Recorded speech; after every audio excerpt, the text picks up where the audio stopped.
Okay. Welcome back to the Fuel Your Legacy show. And today we have another great guest. And again, when I saw his profile come across my email, I was like, man, I got to get this guy on. It's going to be an exciting conversation. I have lots and lots of questions. And I feel like it's going to be a great story, just the transformation of where he's been. So Jeramiah Sloven is the guest. He's currently, looks like he's out in Florida, just enjoying, man, that day out there looks beautiful. The swimming pool in the background, big palm trees, big glass window. I could be hard to be depressed there. Uh, so pretty. But Jeremiah, he's a former Army Ranger, entrepreneur, leadership and high performance coach. He's really went from the military, took what he learned in the military, and decided to challenge himself to tackle the next big thing. And if you've ever been in any form of coaching, growing a coaching business is not an easy feat. Building up the credibility and helping people understand why you are credible. Even though you spent years becoming credible, nobody knows, especially if you came from the military, where it's a very closed loop of people who even know what your accomplishments are and can relate with your accomplishments, which I'm grateful for, by the way. Thank you so much for your service. But that's why I'm excited to have you on and kind of dig into this. But go ahead and tell us your story as far as early childhood. What was your family life like growing up? Where did you grow up? What led you into the military? And then what ultimately led you out of that and into this new career path? Yeah, absolutely. Thanks for the intro, by the way, Sam. Good. Really, really insightful into how it is as a military guy coming out and being a coach. It's very true. It's like I've been a coach since 2019. So I started my coaching business while on active duty. I was a full-time company commander, and I used to, if you've ever served in the military, that's a 24/7 job. You work every single hour of the day, 7 days a week. And so I found myself waking up at like 2 o'clock in the morning, building the business, and then coaching clients in the evening. And then I ended up running 100 miles in the Colorado Rockies and decided it was time for me to separate from service and go all in on the business. But to answer your question, guys, yeah, it's where I'm at today is, man, I never would have thought that I'd be where I am. I mean, I got published in Forbes magazine. I've published in Entrepreneur magazine. I've coached 7, 8, 9-figure entrepreneurs. I coach leaders inside of $1 billion company. And I got a freaking Lamborghini in the driveway, a pool in the backyard. And it's like, I didn't come from this. I didn't come from this level of, I guess you would call it success. I still feel like I have a long way to go. I come from a small town in Northern California, 300 people. I used to hunt bear with my dad as a kid. Like that was my childhood, sheltered, small town. Didn't really know what success was like in the world and wanted to be an athlete. I was one of those guys. Like I got into high school, could hold my own in wrestling, and went from really shitty to pretty good. But pretty good wasn't good enough to go on after high school and be the elite level wrestler that I wanted to. So basically, long story short, what happened to me was that I drifted after I failed at my first dream of being an athlete, like a lot of people do. Found myself just, wandering through life, getting drunk at like 12 o'clock in the afternoon, 2 o'clock in the afternoon. Came home one day and decided, hey, man, enough is enough. I need to change this situation. I feel dead, empty inside, unfulfilled. So I joined the military actually out of desperation. Like a lot of people join for patriotism and whatnot. I just joined because I wanted out of my situation. So ended up enlisting into the military. Before I joined the military, I worked at a temp agency making minimum wage. I tried to get a job at a restaurant, like a 2-star restaurant that everybody knows. They wouldn't hire me, but ended up joining the military as an engineer. So I was doing civil engineer work when I first came in. I'd help build roads, fix craters, stuff like that. And when I got through the military pipeline, I ended up in Iraq at 19 years old. So I turned 20 and 21 in Iraq, and that was in 2006. So I was there for 15 months, and I was still kind of searching for what I was going to do next in life. And I was laying down. There was a gun there. I was doing this mission where there was a gunfight. So I was putting in a patrol base for the 82nd Airborne, the infantry. That was my job. I was putting in a camp for them. And the 82nd were going through this village and they were clearing it. Apaches were coming in. They were firing, dropping bombs on the bad guys and everything. And I was sitting over there about a mile from the location, just watching it all late at night, feeling helpless, feeling like, man, like, what am I doing over here as an engineer? And so what ended up happening is like I'm laying there between some concrete barriers, my gun's on my chest, I'm sweating because it's hot and it's Iraq, and I just hear this gunfight going on. Meanwhile, there was at the same time we had an officer, a young officer in my unit. He was killed. He was killed by a roadside bomb. An IED went off under his vehicle and killed him. So I'm like in this place where I'm like reflecting a lot on life, and being in Iraq at 20 and realizing that moment that I didn't want to be an engineer. I wanted to be part of the fight. I said, man, I shouldn't be over here. I should be over there. And what that turned into was me chasing a new dream. I decided to become an infantry officer. I put in an application for a program that took me from enlisted to officer. And then I went back to school, and the infantry was very competitive. So I failed a ton, but I ended up getting my commission. And then I tried out for special operations. So a mentor came into my life, and he really believed in me. I struggled believing in myself. I still had that small town thinking, that small town mind. And I had big time imposter syndrome as an infantry officer, big time. I didn't believe that I could be in charge of an infantry platoon, an infantry commander. I sure as hell didn't think I could be responsible for special operations soldiers. So basically, this guy believed in me. He started mentoring me. I tried out, and I got approved to join the 75th Ranger Regiment. So for those of you guys that don't know, the Ranger Regiment is a special operations unit. It's underneath the United States Army Special Operations Command. So underneath USASOC, you have the Navy SEALs, you have MARSOC, the Marine Special Operations, and you have the 75th Rangers. Okay, those are some of the teams that you have under there. So I went from college dropout to now I'm in a tier 2 special operations unit, and I'm the infantry officer in charge of a Ranger platoon, which is a pretty big responsibility. And then our platoon was specially selected to go do high value target raids against guys overseas. So we were given capture or kill missions, and our job was to sneak in, either grab them, pull them out, or eliminate them. And we did that overnight in the middle of darkness, and I was the officer responsible for that platoon. So my last Ranger mission, we get into a big gunfight. We go in to capture this target, and it's a mission gone south. And what ends up happening is there's a barricaded shooter in a 2-story compound, and he's upstairs with a kid inside, and he's shooting down on top of our guys. He's throwing grenades down on top of our guys, and my strike force starts getting injured. Meanwhile, there's additional fighters in the compound that we're clearing. So we get machine gun fire, we get small arms fire from the village that we're in because it's a contested area. And basically it just turns into this giant gunfight around this compound that we're trying to go capture or kill this guy. And I got about 80 US and Afghan forces on the ground. Okay, so there's about 80 Americans and Afghans on the ground with some other people that were out there that it's compartmentalized. But bottom line is that we were outmatched. A bunch of guys got hurt, and unfortunately we had to withdraw that night. So my last Ranger mission, like I was living this dream, but it turned into a nightmare during that mission. And unfortunately, after that night, we returned back to the US, and I had to go on with my career, and I had to leave the organization. I had to leave special operations to do my next assignment, my next academics. I had to go to the captain's career course, learn how to be an infantry commander.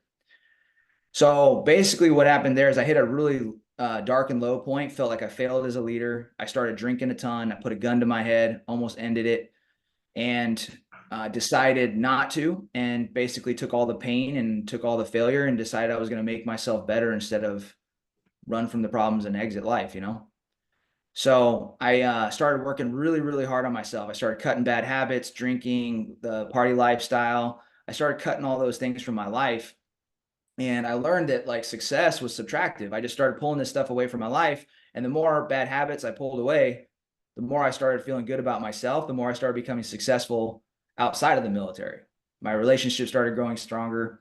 My money started doing better. I started succeeding more in business. And so what ended up happening is I did another deployment after that, my 4th combat deployment. After I got back from that deployment, I kept challenging and pushing myself physically and mentally, just trying to stretch myself as a man, as a leader. And as an athlete, I signed up for a 100-mile race for the Colorado Rockies. I had no train up. I'd never done 100 miles before in my life. I had ran like a marathon max before, but I signed up for this race on a Sunday and I went out and ran it the following Saturday. So 6 days later, no train up. It was like a suicide mission. I was out, but I just signed up for it because I wanted to explore myself. I wanted to challenge myself. I wanted to see how far I could go. And I wanted to find myself because I was at a point in my career where I had accomplished my dream. Then I had to work on myself and I had built myself up. And I was kind of trying to figure out what was next in life. Am I going to keep serving or am I going to separate from service? So what ended up happening is I go out there, and that's a whole story in itself. But I ran that 100 miles. It was in the Colorado Rockies at 11,000 feet. So it wasn't just 100 miles like in Florida down here at sea level. It was at 11,000 feet average. Like that's hard to breathe. You have no air. No air. So on that race, I realized that, I mean, I went to some of the darkest places I've ever been in my life in terms of my memories and traumas and shit like that. But I realized during that race that it was time for me to separate from service and pursue my purpose of coaching and building leaders. So I was out of the military within 4 months, and I had already been coaching people I'd already been doing executive coaching for about a year at that point. And I just dove right in, left the military, and walked away from the retirement benefits, all the shit that they tell you that you should stay in service for and retire for. I just walked away from it all, and I built my company. And that led me to doing what I'm doing now. You know, life in Florida. I train at one of the best MMA gyms in the world. It's a passion of mine. I train at Kill Cliff Fight Club. I got some of the best relationships I could ever imagine, multimillionaires, world-class athletes. But it all started from basically just the process of failing forward my entire life, you know? Awesome. Well, I hope we have time for all of this conversation, but we're going to have probably pick and choose just pieces of it. First off, again, thank you for your service. Thank you for being willing to do hard things and protect our country. I really respect that. And it's not anything I ever want to do ever in my life. So I'm grateful that there's people who are willing to do it. Yeah. I have too many notes here, but let's start with just kind of this idea of growing up in a small town. What do you feel like were some of the biggest lessons that you gained from growing up in a small town? And what did you like about it? What did you not like about it? Well, I love that we operate out of imagination and we in the outdoors all the time. We were super active as a kid, you know, like there wasn't we didn't really have TV. We had a black and white TV that my dad, he like hijacked the cable from the neighbors. He like ran up there, split the cable because we didn't have a lot of money growing up. You know, that's one of the reasons why we used to hunt. My dad used to hunt to put food on the table. So growing up in a small town, I learned basically how to be resourceful because we, like I said, we didn't have a ton of money. We had the things that you needed, clothes, shelter, food, you know, all that stuff. But I think the biggest thing that I learned was, yeah, how to be resourceful. We were always like, my parents were always hard workers and hustlers. Like my dad had a landscaping business when when I was a kid, and my mom worked multiple jobs. And so I think that small town blue collar culture helped me develop work ethic. I think that's really what I learned there. And I think if I had been in a city or a bigger environment where things were more easy to get, like whether it was groceries or even just fun activities like going to the mall or the skating rink, I don't think that I would have been as creative, and I don't think I would have been as resourceful and as hardworking had I not come from that small town, you know? Awesome. No, I agree. I agree with you. I grew up in a similarly small town, probably not that small, but 2,000 people was like the total. There was maybe Yeah. 150 people in our whole high school, and very similar where the fun things to do, you might say, are getting in trouble or doing stupid things, but Yeah. you grow up kind of doing stupid things, but you also grow up being resourceful. You grow up thinking, man, if it's going to happen by me, or I'm going to do something about it, rather than just waiting for something else to happen. There's nothing happening in a small town. You could be waiting all day for a blade of grass to move unless you're going to go do something about it.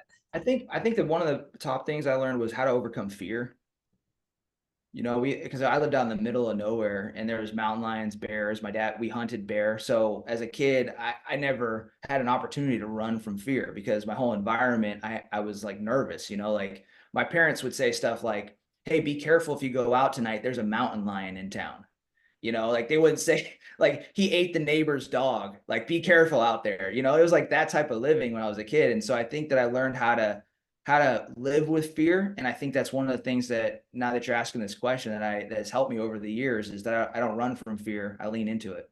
Yeah. Well, I'm gonna bring this back up in the future, but that's a good note there of fear. I can't imagine. I feel like I did a lot of dumb things as a kid. Now that I have three kids, and they're like, if they run down the street, I'm like, hey, we need to be out there with you. Don't leave. There's various reasons for that, as far as why I'm more aware of it now. But the level of things that could hurt you, that's a very interesting perspective. Like, hey, just make sure to Yeah. stay away from the mountain lion out there. It might eat you, but sure, you can go to your friend's Well, house. when people What? respond to fear, they either flee, they fight, or they freeze, right? And I think a lot of people, as they get older in life, they don't ever develop that muscle to lean into their fear. And so, huge advantage as a kid, even though there was a lot of things that I was scared of. And I think that's something that everybody could walk away from the show with, is like, really audit yourself and ask yourself if you're living in running from fear. Are you freezing when fear shows up? Are you running from it? Or are you leaning into it? And if you're not leaning into it, you got to teach yourself to, or else life's just going to push you around your whole life. Right. And one of the things you said while you were there in Iraq, experiencing this firefight or watching this fight Yeah. happening distance from you, and you're sitting there sweaty, and you're thinking, why am I here, and how could I be of more service? There's a song, I don't know what the name of the song is, but there's a phrase in here that says there's three types of people: the people who make things happen, watch things happen, or the people who say what happened. And everybody gets a choice, right? Everybody gets to choose which of those three people do you want to be. Do you want to be the person making things happen? Do you want to be the person watching things happen? Or do you want to be the person that's wondering with your hand holding your, thinking what Yeah. happened, and Yeah. and that's an important thing to go through for you. You were raised being a make things happen type person. And Yeah. so when you recognize yourself in a watching things happen situation, is uncomfortable. It's not where you want to be. Yeah. My parents raised me with the mentality that if you don't like something, you fix it. And so when I was in the military, when I was in Iraq for 15 months and I was reflecting on what I wanted to get out of life, I was looking at the things that I liked. I liked some things about the military. I didn't like some others, but I realized that I liked some of my leaders and I didn't like the others. And so what I wanted to do was get myself into a position to make a difference. Because that belief was in me, right? The belief was, if you don't like something about your situation, you change it. So I'm in the military, and if I like the military, then that means I should do it. And if I have things that I don't like about it, well, I need to fix that problem. So that was becoming an infantry officer was the next best step for me to help me solve the problem that I saw that I didn't like. Make sense? Yeah, absolutely. And this is one of those questions that we were talking about before that I want to highlight, because this is a good question, right? First question is, what do you recognize? What do you complain about all the time? Like, that's the first thing. Like, what are you complaining about? Because if you're complaining about it, that means that you believe that it could be done better. You may Yeah, not know I how believe. to do it better right away, but you believe that there could be a better way of doing it than what's currently being done. You can go for it real Yeah, quick. I think that the problems that you see in the world are directly tied to your purpose. Agreed. 1,000%. That's what I was Like, getting at. Is like yeah, you have a unique perspective that only you see. Everybody else may not see it as a problem. So if you see it as a problem, I think that's a neon flashing sign from God saying, hey, there's a problem. Go use your skill that I'm giving you right now, your ingenuity, your creativity, your resourcefulness, and go and solve the problem. So the first thing is, what do you complain about? Where do you see problems in the world? And then next question is, what can I do to effectuate positive change? And for you, that meant staying in the military and becoming a leader. Some people, that means, hey, I'm going to get out, because, and that even happened for you later on in your yep, story. There was a point where you said, look, I could keep going this military route and I could keep making positive change that way, but also I could make positive change in the outside world and maybe have a bigger positive change. My capacity to have more change influence has increased. And now I can fulfill that for more people outside of the military than I was inside the military. And so you don't have to be locked in one spot forever, but making that transition, that's what I love about your story, is you made that transition, you knew, you are aware of it, and it was intentional. yeah. It's the pain. The pain is a notification from God to guide you towards your purpose, right? So like when I was at college and I'm feeling the pain of dissatisfaction, the pain of not wanting to be there, God is telling me, like, my intuition, my conscience is telling me, you need to go a different direction, bro. And like, how else is God supposed to notify you other than feelings? So he puts the pain on you, and then some people avoid the pain, they start drinking and avoid it, or some people just realize that they're in pain and they want to fix the problem. So boom, that lands me in the military. I'm in Iraq. and I see a problem again, I'm like, man, shitty leaders right here. I don't like this. All right, I'm going to fix that. That changes my career track. And then even starting my business, I started my business out of this from the same lens. I wanted to fix the problem of poor performing leaders in the world. Mm-hmm. I said, I passionately hate it when there is an incompetent leader over a group of people and he doesn't give two shits about his subordinates and his team. It used to get me, I still get mad about it. And I'm like, I get so fired up watching these and the world's a reflection of us. So a lot of the incompetence that I saw was like a reflection of what was inside of me, right? So I'm looking at these leaders and I'm literally just like, this guy's incompetent. He's not prepared enough. But at the same time, I was probably behaving that same way. So it was this weird thing where I'm like, I'm seeing a problem that's a reflection of me. And then I go to fix it. Next thing you know, I find purpose. And that turns into the business. I start building high quality leaders while working on myself, you know? Yeah. And that's a good question too. Like, are you fixing something for somebody else, or are you actually fixing it to fix it inside of you? Does God allow you to see it in somebody else so that you can fix it in you, or so you can fix them? Right. And that's what I think is so grateful. I'm grateful about the scriptures, is that the scripture about, remove the mote in your own eye before you talk about somebody else's. It's fine that you see the mote in somebody else's eye, but then work on it in yourself first. Be the leader. Don't be the instructor, be the leader. And it's a good balance, right? Because at some point you do have to cast vision, and you may not be a perfect person, but you have to cast vision of where you're all headed and move together as a team rather than one at a time. I want to go back to kind of that situation where you had a failed dream of becoming an athlete, and then you kind of fell into just wandering mindlessness. How did your parents react to that? You being in that state of mindlessness and just kind of getting drunk early, just wasting your life away. How did they respond to that as I parents? mean, I bottled a lot of my disappointment up, and I think a lot of men do that. I think, well, a lot of people do it, but a lot of men specifically. I think a lot of men hide the way that they feel and they hide their emotions. And I pretty much ran from my problem. I didn't really confront it. I didn't, the dream that I had to be an athlete was very special to me. I mean, I was training 2, 3 times a day. And I have this one memory where it was like the winter time in this little town, Trinity Center, where I was growing up. I was wearing, multiple shirts, a hoodie, sweatpants, kind of like a Rocky scene. And I'm running around Trinity Center trying to sweat and make weight for this tournament. And I'm literally yelling out, state champion. I'm a state champion. I'm just by myself. The snow's coming down. There's a foot of snow on the road. And I was just doing that type of training by myself all the time. But deep down inside, I always doubted whether I could pull it off, And so anyways, I kind of kept my dream close to me, and they all knew I wanted to become an elite level athlete, but it was very sacred. I did keep it more quiet than vocal. And when I failed, it was a huge disappointment, and I just bottled it all up. And so I didn't know what to do. And when you don't know what to do and you don't value your own opinion, you don't trust yourself. Okay. Cause I basically started to trust myself. Hey, you can be a state champion. You can be that elite level wrestler. You can go on to college and do it, but then you fail. Next thing you know, you don't trust yourself anymore to listen to what you should do. So you start valuing the opinions of others and you stop valuing the opinion of yourself. So I started listening to everybody else. And I said, well, what's everybody else doing?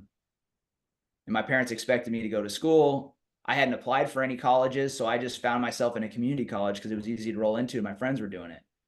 So my parents, they were always very supportive, but in that point in time, it wasn't like they could pick me up and brush me off. I just basically compartmentalized, buried my problems and buried the disappointment, and then quit on myself and moved. I moved to a town, and I just like 3, 4 hours away from where my parents were. And I started going to school, community college. And that's when I just started escaping from it all.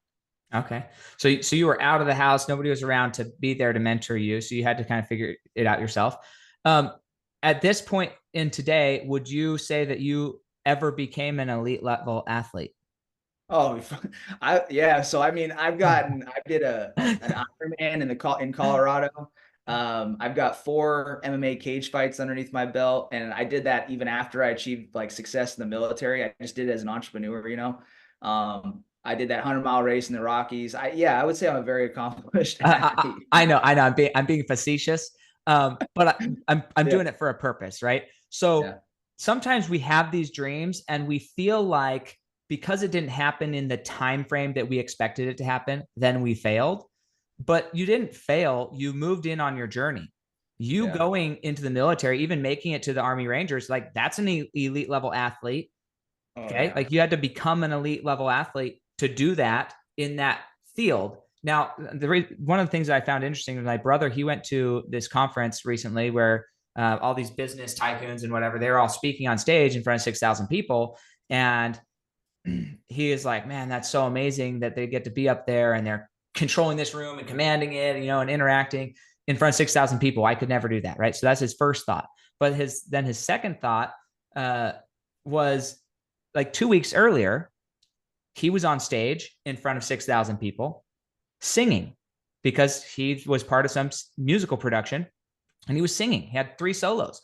Right. And so, like, he was doing the same thing with his passion in front of that many people. And so it's okay to have a healthy appreciation for other people's talents and them fulfilling their talents in the area. So if they want to be a college athlete or a professional athlete, whatever that looks like, they can be elite level in those areas, but you're still an elite level, whatever you're doing in your area. So how do you become elite level athlete or professional in the area you're doing? Don't feel like you failed just because it didn't work out in the time frame. You ultimately became an elite level athlete, and that's something that was a dream that you did as a child that's still accomplished. Yeah, I mean, as an entrepreneur, it's true, and as a ranger, it's true. I mean, if you've ever, so the Army's 12-mile ruck march is something that all the Army does, right? And you basically go 12 miles with a 45-pound pack, more or less. Okay, it's 35 pounds plus you're going to carry water and stuff, usually about 45 pounds. And the Army standard was 4 hours at the time. And then for the infantry, it was 3 hours. You had to complete 12 miles in 3 hours with 45 pounds. So when I first came in the Army as an enlisted engineer, I struggled to complete the 12 miles in 4 hours. When I left the military, I got the 12-mile ruck march down. I had been a ranger, got into special operations. I did it in 1 hour and 57 minutes. Like 4 hours to 1 hour and 57 minutes. That put 45 pounds on your back and then go do a 12-mile run, ruck, which is basically you're doing 9 to 10-minute miles with 45 pounds in your back. Like that's a pretty good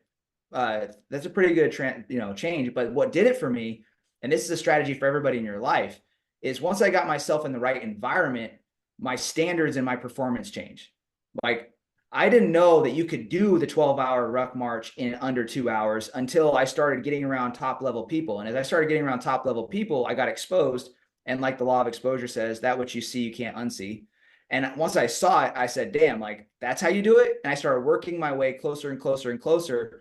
And that elevated me tremendously. And so going from 4 hours down to 1 hour and 57 minutes on the 12-mile ruck march was a huge accomplishment for mine. And not only that, but then getting to the 75th, I mean, to give you guys some numbers, my journey in the military was like, I was like the water boy of the flag football team. And then the next thing you know, I'm fucking in the NFL, 9 years later. And so it's the 1% of the 1%. These guys are awesome, man. And just highly sensitive missions that they do is an honor being there. But the point is that if you really want to level yourself up, you want to change your life, cultivating your environment is like not only important, it's a requirement. And the military like taught me how to win a war, right? One of the things that they taught me was that if you want to win a war, you have to have a 3-to-1 ratio against your enemy. So if your enemy is life and you want to succeed at life, you want to defeat life, you have to stack up the odds 3-to-1 in order to win that battle. And one of the easiest ways that everybody can increase the odds of success in their life, the 3-to-1 ratio, is to cultivate a winning environment. And that's what I did. I just threw myself right in there. And even as an MMA athlete now, I've done the same thing, kept throwing myself into tougher and tougher training teams and just get better and better, Yeah, I love that. So let's dive into that because I think a big part of environment, one is placing yourself in the environment where you chose like out of desperation to go into the military and put yourself in the environment. My brother, another brother did a similar thing. He joined the Marines because he's like, well, I need to learn discipline. I'm kind of like all over. I don't know how to just like do what needs to be done when it needs to be done. And so he joined the Marines to basically learn discipline, which more power to him. Again, I'm grateful for him. But it's an interesting reason to go there. It's like everybody has their own journey and why they go somewhere.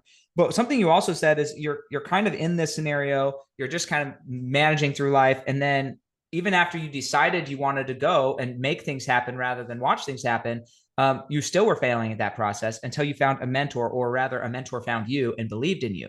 So part of it's getting yourself in the right environment. Part of it's being willing to be coachable. Talk to us about how, maybe more in detail, how your mentor engaged with you and how did he become that position in your life or that role, and start that mentorship process. Yeah, I think so. The teacher appears when the student's ready, right? That's really how it is. When everybody here has a teacher or coach or mentor that's right there ready for them, they just have to look around and see it. The saying, as the saying goes, a fish sees water last. Like there's a mentor right in front of you, but you got to be looking. And in my life, and this is true for everybody else's life, there's always that mentor that's there. And I grouped all of my mentors up into a persona. So anybody that's ever guided me in life and been a great leader in my life, I call them Major Steel. So Major Steel, like as a kid, he was like a parent or maybe my wrestling coach. And then as I got into the military, he was different leaders that I had over me. In entrepreneurship, he was either people I hired or I just got lucky and got around. But either way, my point is that everybody has a Major Steel in their life at every point in their life if they're looking for them. And I was looking, I wanted to do, when I was an infantry PL in the conventional army, I had a burning desire to do something great with my life. And I wanted to redeem myself as a failed athlete, and I had this vision for who I could become. I knew that I could become this ranger, this operator, but I still saw myself as a small town kid. I saw myself as a college dropout. I saw myself as a failed athlete. So my self-image was really, really low. And not only that, but I was I was living two lives. After I had worked my way through school and become an infantry officer, that was very, very challenging for me. First of all, I had to readjust from Iraq back to a college environment. And adjusting back from war after being there is just crazy and stressful. But the point is, I failed a ton in college, multiple classes failed, and I was alone, didn't really have a network, and also wasn't sure I could pull off the dream that I had of being an infantry officer, getting into the Rangers. But I just grinded through it all. I just put my head down and failed forward. And when I got to my first unit, Major Steele was there. And he brought me in and he started basically believing in me. He's like, hey, have you ever thought about getting into special operations? Have you ever thought about getting into the 75th Ranger Regiment? And I wanted that deep down. I really didn't even tell anybody, but as soon as he said it, I was like, man, yeah, I do want that, but I don't know if I can do it, right? The doubt came in. So he really started the mentor. What he really did for me is and this is for everybody here, getting around the right mentor can change how you perceive yourself. If you don't believe in yourself, find somebody that does. And it really helped me change my self-image. And that made me start to believe that I could become the Ranger. That means I could become the operator. And as I continued to get mentors moving forward, one of the biggest things that helped me personally transform from small shy town kid and failure is I worked very, very heavily on my self-image. And there's a lot of ways that I went about that. I created a persona for myself. So I used to wake up in the morning and train, and I'd go do cardio sessions and I would just pretend to be that future version of me. And even now as an entrepreneur, I've kept using this tool over and over again, rehearsing the different versions of me that I could become. And so the more I rehearse it, you have to be before you become in life, right? Like a champion is a champion before he ever wins the belt. He does champion habits and then he becomes a champion. So I was living this life where I was operating like a Ranger. I was trying to mirror them, model those guys' habits. I was picking up books that they would read and really working on me. And then I arrived at that destination one day. But the problem was that I was living two lives. So when I had the uniform on, this is a lot of people. When I went to work and I had the uniform on, I was like Captain America, right? I'm crushing it. I'm on point, yada, yada. But then when I took the uniform off, it was like, hey, no rules, bro. You do whatever the hell you want. You're not freaking Captain America anymore. And I just start, I'd either drink socially, drink heavily, party on the weekends. And so what ended up happening is I developed massive imposter syndrome because of my habits.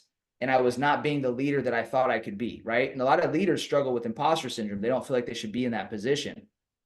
And that was me. So I would try to outwork my imposter syndrome. I'm going to go to work. I'm going to do a great job. I'm going to get home. Friday night's going to hit. I'm going to go out to the bars, get tanked, regret my decisions. So guys, remember this about building your self-image. Your self-image is directly tied to the habits that you have when no one's looking. Okay. You will not feel good about yourself unless you fix your habits that you're not proud of when nobody's watching. So I don't know what that is for you. If you have some vice that you're holding on to, if you have it's whatever your conscience is calling you to get rid of, that's the thing that you got to strip away, or that imposter syndrome is going to be a motherfucker to get rid of.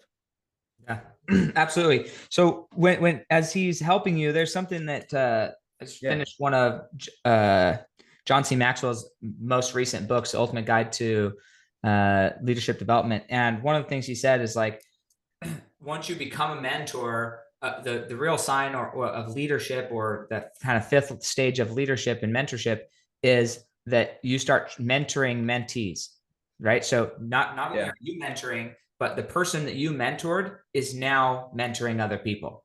And so you got somebody who believed in you, asked, and I think a big thing that you said I want to highlight about how they asked, how he started that process was just asking questions, right? Hey, have you thought about this? What would life be like if you did this? And here's the thing that I've experienced, and sounds like you've experienced it as well, is how does it, like, explain to us, how does it feel like when somebody sees your inner desires without you ever saying them, but can see that you want to accomplish something that you're too scared to vocalize, but they see that and then they ask you about it? How do you feel at that point? That's what great leaders do, though. And that's what separates them from good leaders. Great leaders, great mentors, they pull your dreams out of you. They make you feel special. They make you feel seen. Imagine in your life how many people have said that you could be something incredible. So they saw the special in you. They pulled out your dream and acknowledged it. Not very many people do that. And so when a leader comes up to you and they see greatness inside of you, they see what's special inside of you, and they speak that, that not only does it mean something to you, but it makes that person very memorable and very influential, because now you're speaking the same language from the heart and from the soul.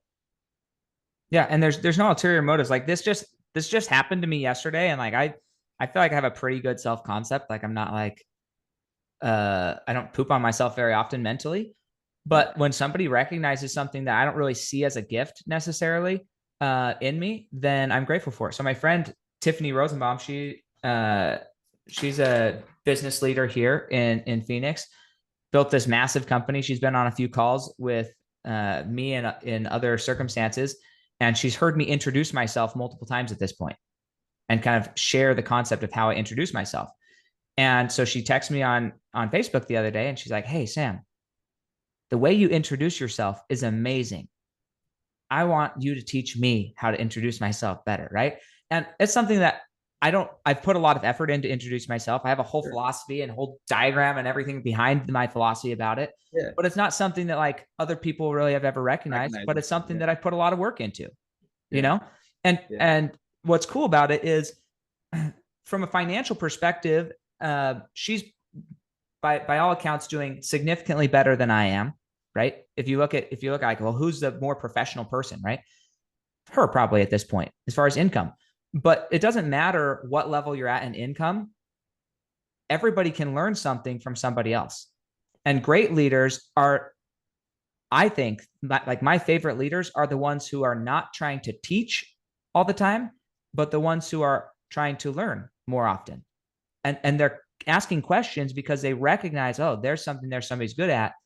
How are you doing it? But then at the same time they're teaching that, they're asking those questions. They're also inviting you to level up yourself and become more. And that's why I consider her one of the leaders in my life, is because of how she responds in these situations. She's great at pulling stuff out of people that they don't see in themselves. And that was amazing. So I just want to give her a shout out. But the same type of thing happened. It's very true, man. I mean, good leaders will make you better, but great leaders will make you a better you. You know what I mean? Like they'll pull out what's better out of you and make you more of that. It's like they'll recognize, great leaders they'll make you realize, they'll realize that you're a lion, and they'll try to make you more of a lion. Whereas like a good leader will know that you're an animal, and they'll just tell you to do lion shit. Like that you might, or maybe they'll tell you to do dolphin stuff. You're a lion inside, and he's trying to make you be a dolphin. Like, go do this dolphin work, And it's like, no, great leaders, they make you the lion. They pull that out of you and they see it and they help you become it.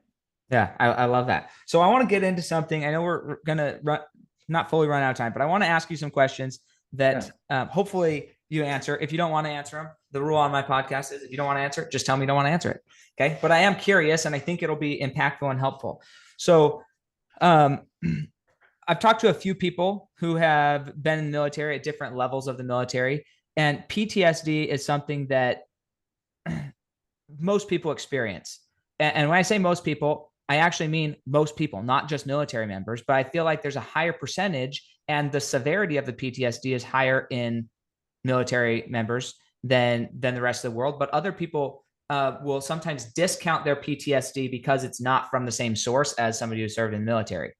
But I think that it's a relatable topic that everybody can benefit from digging into some of the weeds here. So I want to Yeah. ask some questions about that as a label here. But um, as you're leading, I mean, you're leading these military platoons and commanding, like you're commanding these people, and undoubtedly some of those people don't make it back home, and you are the leader of the thing. How do you process through and either prepare for that being an eventual reality before it happens, as well as dealing with it when it does happen? Whether you are in the commanding position or maybe it was just your friend next to you. But what I've experienced is a lot of military individuals, they feel guilty that they're still here and somebody's not. And so I just want to know, like, from your words, how have you processed through that, or what was your process? Because everybody has this experiences. People aren't always dying around you, but people are being impacted around you. And Yeah. we sometimes we take more ownership than we should. Sometimes we don't take enough. So I'm just curious how you deal with that. Fuck yeah, no, I mean it ties in just to dealing with trauma, period, and here's just to give some perspective on my situation. So I had my last Ranger mission, I probably had about 12 casualties. None of them died, but one guy lost an eye, under my leadership. Most of them had shrapnel, most of them were concussed. Every unit and team that I have been in since I served has had somebody either killed overseas or died when they returned back from the deployment after I had left, whether I was there or when I left. So it's death has been around me. I've had soldiers that tried to commit suicide when I was their commanding officer. I had, I mean, there's quite a few. So what I'll speak from is that leader guilt is a real thing. Whether you're owning a business or you're leading your household, you're gonna feel like you fail either your kids, your coworkers, whatever. It doesn't matter what the experience was. We live in a messed up world where sometimes the kids like experience like whatever sexual trauma, and the parents are gonna beat themselves up about that, right? It's like, oh, it's my fault, it's my fault. And regardless of how the trauma shows up in your life, the thing that you do not want to do is compartmentalize and run from it. I had to learn that the hard way, and that's why I put a gun to my head one night. I was I didn't realize how much that mission, my last Ranger mission, how much it affected me, how much I felt like I failed as a leader. Because basically what had happened is I felt like all those years I felt like I was trying to outwork my imposter syndrome, right? I was like, I'm going to prove that I'm not an imposter. I belong in this organization. And then I do go to the last Ranger mission. I go on that op and it goes south. And it was like, and then I leave the organization and I'm alone. I was away from my wife during this period for like 2 years.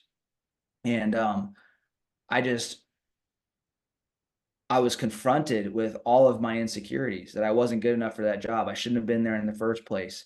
All the negative self-talk started, and the negative self-talk got amplified because of the excess drinking, the escaping, the avoidance, and so none of it really changed until that night where I put a gun to my head and I said I was ready to just fucking end it, because not only did I fail as a leader, but there was other stuff in my personal life going on that I hadn't addressed either. And so, I'm just in my hands just crying, and then put a gun to my head and I'm like decided not to do it.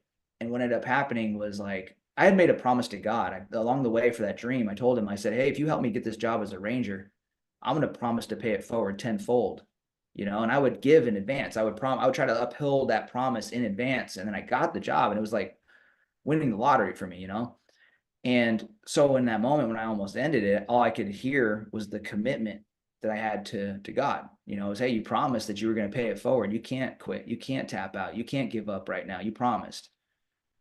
And so I put the gun down and I started working on me. And this is what I learned, that if you struggle with leadership failure, I had in trauma, I basically started working on my morning process, right? And I had to build a better version of me. That's what I did. So I started working on my morning routine even deeper. I journal every single day.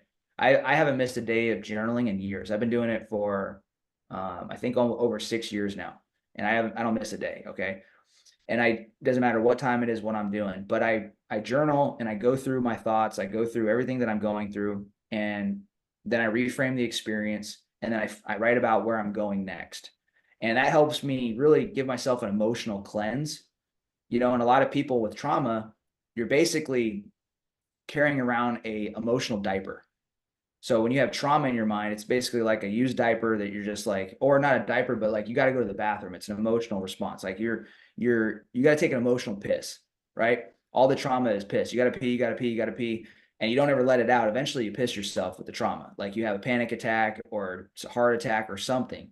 So in order to process your emotions, for me, journaling was the thing that did it, and it allowed me to confront all the things that I was going through. And now I do it religiously. And so, second to that was I started confronting the things I was resisting in my life. So I knew that drinking was a problem, and I just started attacking it day by day. And I teach my clients this for life transformation and to create businesses. I teach them that what they need to do to change their life, you create 4 goals, figure out where you want to go, who you want to be. We reverse engineer that, break it into 4 milestones. That's your big 4. And then every day you're going to do 5 things that you have resistance towards that are going to get you closer to those goals.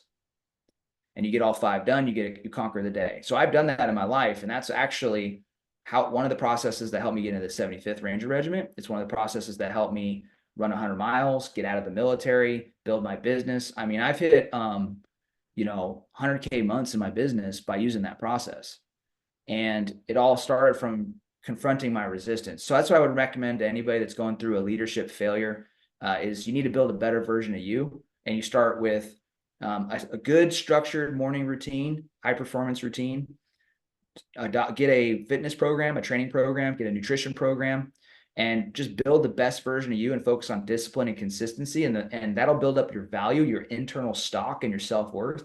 And you'll stop beating yourself up so much for the mistakes that you've made. And through that, you'll become a whole version that you've forgiven. Awesome. I appreciate that so much. We got to end here, but I really wanted you to speak to that because you've had multiple experiences of failure and multiple experiences of being on the edge of like that transformation, whereas I got to do something different. I got to change, and then actually went and changed. And I think that that's a message that doesn't matter where, as he said, doesn't matter what area you're in, leadership failure is that we're feeling responsible for failure in leadership. There's things you can control and there's things you can't control. And taking too much ownership for the stuff you can't control doesn't help you either. But for me, journaling has been my savior as well in that respect. I have 4 questions that I ask myself. What factually happened? No emotions allowed in that segment of my journal. Just what are the facts about it? And then I allow myself to write all of my emotions, positive, negative, whatever the emotional responses were.